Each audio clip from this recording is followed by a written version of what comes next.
nga lami inihimon og lumpia guys. Mangwa tag sayuti. Mamili ko tag dagko guys, pero murag dako naman ni guys. Oh. Pwede na na. So ato ning kuan gulang na ni pag story dia guys. So dili pwede nga isa ra guys, mangita ka tag lahi nga kauban niya guys. So doon lang dire. Oh, napay isa guys, oh dako gid guys. Actually guys, kabalo ba ka guys ang nagtanom ani guys, wala pa naka-harvest guys. So kitay mo una og harvest sa iyang sayote. Oh, duha.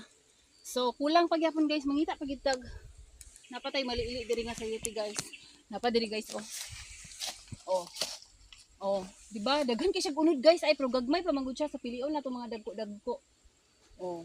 So luoy kay ang sayote guys, gabi mo kay kainit diri karon sa bukid guys. Munang murag gayelo-yeloy ang dahon pero still nangunod gyapon siya guys. Oh, di ba? Mo na kanindot sa probinsya guys kay malibre na gid mo mapagkaon guys, manang sagid sa ganahan ko diri magpuyo sa bukid kay ngano. Dagantag mga tanom. Diyos ko. So grabe gid lang tanom ani guys. Salamat sa nagtanom ani, ako ang gipa-harvest.